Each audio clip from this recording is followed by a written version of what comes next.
Kulay mata, itim ang tuka, mga singko. Ganto-ganto yung mga Louis shoe natin dati, oh. Naalala ko tuloy. Tapos ang black. Ayun, oh, ang ganda ng kulay, eh. Parang magulong kulay, pero ang ganda niya. So, yun mga singko, bali, ngayong araw na to, meron akong ipapasilip sa inyong kalapate. Paki-comment naman kung anong kulay. Dahil ako, hindi ko alam talaga ang kulay. Maganda ang kulay. Swap lang, mga singko. Pinalitan natin sa tropa. Dalawa. Pero yung isa mukhang ordinary. Pero para sa akin, kakaiba siya. Para sa akin, kakaiba siya. Pero yung isa, talagang hindi ko alam ang kulay. Napakaganda. Napalitan natin sa mga tropa pips natin dito. Pero ang ganda ng kulay niya. Mga singko, kasi nung dinala niya dito, may tama siya ng one eye. Pinainom natin kahapon. Kahapon siya dumating, eh. Pinainom natin siya kahapon ng isang pure gold, mga singko. Ngayon medyo nag-okay. Kaso, susundutin pa natin ng mga ilang araw. Talagang pag ganito mainit, mga singko, talagang uso ang mga one eye. Sobrang init. Ngayon, medyo nagbuko naman na yung mata niya. Medyo nag-okay siya dahil doon sa pinainom natin. Susundan pa natin siya kahit mga 3 days pa. Ngayon, bukas, saka sa isang araw, mga singko. Kaya sundutin natin ng pure gold. Pure gold ang ginamit ko sa kanya. Dahil medyo bata itong nakuha natin. Bali, dalawa yung nakuha natin, mga singko. Pero yung isa, hindi ko alam ang kulay. Pero yung isa, kala mo ordinary. Pero pag tinignan mo siya, maganda, mga singko.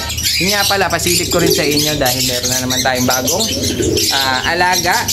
Pinili natin sa tropa kasama kulungan, pinakig sa atin, mga singko. Sobrang mura kaya kinuha na natin. Mamaya pasisilip natin sa inyo. Unahin na muna natin yung nakuha nating dalawa. Swerte talaga. Swap lang yan. So ayan, mga singko, bali ito yung nakuha natin. Yung cage kasi kasama, mga singko. Pero yung cage niya AC type na kulungan. Kaso mas mahaba siya kumpara mo dito sa double. Ito yung double cage, eh. Pero yung kanya mas mahaba. Ang double hanggang dito lang, mga singko. Bali kasama yung kulungan. May nest box pa. Tapos ito yung ating nakuha. Ayan, oh, mga singko, yan, oh. Ayan siya. Bali ito yung ating alaga na pineapple na green chick conure. Bali biniyak ko siya, mga kasingko. Ito yung talagang pair niya. Ayan, oh. Yan yung talagang pair niya. Kasi hindi sila nakakabuo. Kaya kinuha na rin natin to dahil kak ito, mga kasingko. Ayan siya, mga kasingko. Ang ganda niya. Mas dark siya. Pero mas mura siya kumpara dito sa may sa atin. Dahil normal green lang ito. Bali binenta sa atin ng tropa pips natin ng 3K. Kaya kinuha na natin. Sakto-sakto, meron tayong pang infuse. I-cross ko sila dahil hindi makabuo yung akin, eh. Baka sakali dito magbuga. Yan, mga kasingko, ang ganda nyo, oh.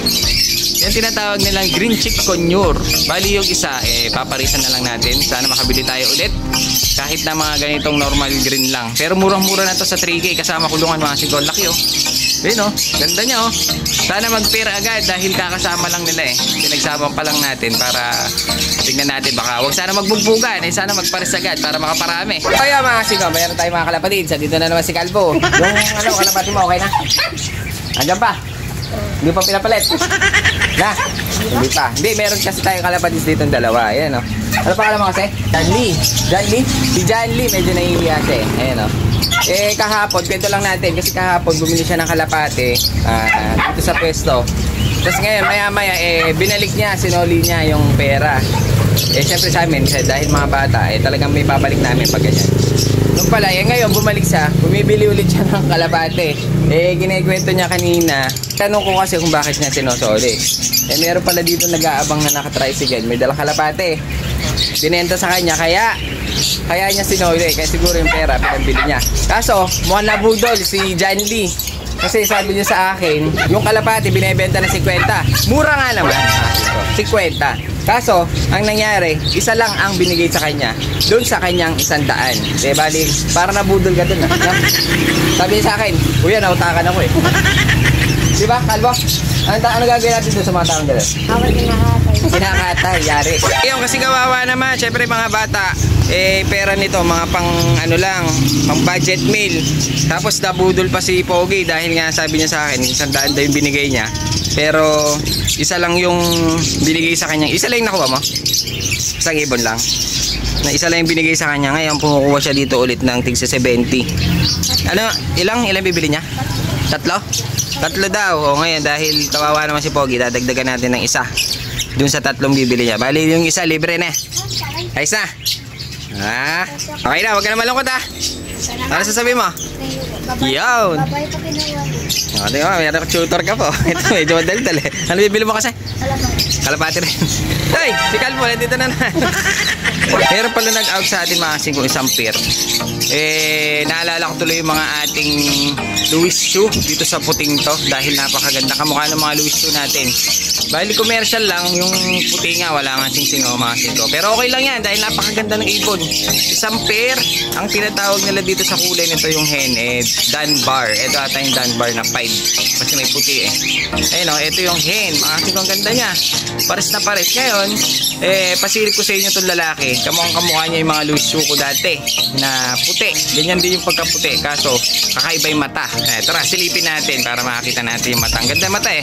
So, ayan mga kasing ko. Makikita nyo yung puti. Pula yung mata. Itim ang tuka. Mga kasing ko. Ganto-ganto yung mga Louis shoe natin dati oh. Naalala ko tuloy. Napakaganda. Kaso ang problema, wala siyang sing-sing. Pero okay lang yan dahil nakita nyo naman yung itsura. Mukhang pangkarera talaga. Ayan oh. Pula yung mata. Pure white mga kasing ko. Napakaganda. Bigla ako tuloy naalala yung mga alaga natin dati. Pero bago yan silipin naman natin yung mga nandito. Yung mga pinalit sa atin to mga kasing ko. Silipin na natin tong isang to. Makita nyo parang ordinary lang siya. Pero para sa akin kakaiba yan mga kasing ko. Dahil meron akong nakitaan dyan na parang kakaiba siya. Kaya mamaya sisilipin natin. Pero itong isang to talagang wala akong idea kung anong kulay niya. Mga kasing ko napakaganda.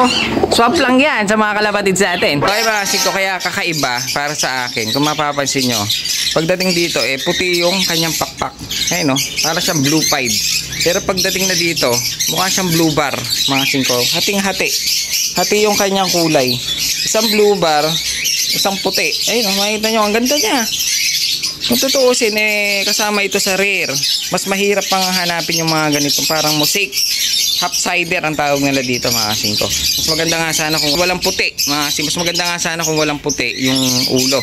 Kung sana blue bar lang. Ayun, half-sider na half-sider. Pagdating dito mga kasing ko, blue bar. Pagdating dito, pure white. So, para sa akin, kakaiba siya. Ayun, half-sider na half-sider. Ngayon, silipin natin tong kakaibang kulay. Dahil ako, hindi ko talaga alam. Hindi ko alam kung opal din ba ito o black check lang. Pero kakaiba kasi yung kulay niya sa may bandang dibdib. Medyo nag-recover na nga siya mga kasing ko dahil kahapon talagang sarado yung mata nito. May one eye.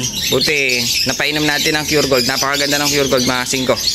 Isang take lang. Pangalawa pa lang niya ngayon yan. Kaya, tumili na kayo sa akin. So ay mga kasing ko, napakait ng panahon. Ang sarap magbabad sa tubig. So bali, ito yung napalitan natin sa tropa. Paki-comment naman dun sa mga expert. Kay John Lloyd, mag-comment ka naman ayo. Ito yung ating nakuha. Banda dito sa may pakpak niya, para siyang black. Kasi nag-iiba mga kasing ko. Para siyang black. Ayun ang ganda ng kulay Parang magulong kulay, pero ang ganda niya. Dito sa may bandang ulo, iba na. Ayun sa mga kasing ko, pagdating dito, iba na. Hindi ko alam kung anong kulay yung tawag dito.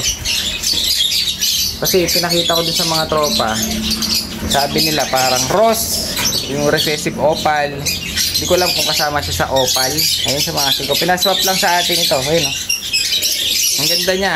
Bali, tingin ko dito parang hen. Ayun siya buti nga medyo gumaling na. Ayun sa mga kasing ko, ang ganda ng kulay.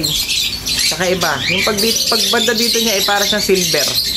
Parang silver. Sana gumanda kapag naglugod. Kasi parang palugon pa lang siya Nagmomold pa lang itong ibon. Ang ganda ng kulay. Nakachamba na naman tayo. Swap lang ito mga kasing ko Sa isang kak. Pinelitan natin ng isang kak. Ayun kaibang kulay. Ganda. Pag titignan sa personal, napakaganda ng kulay. Ayun Hindi ko lang alam kung mag-iiba pa yung kulay ito. Baka mamaya pagdating ng naglugod na talaga. Pure black lang pala to. Parang na-modus tayo dun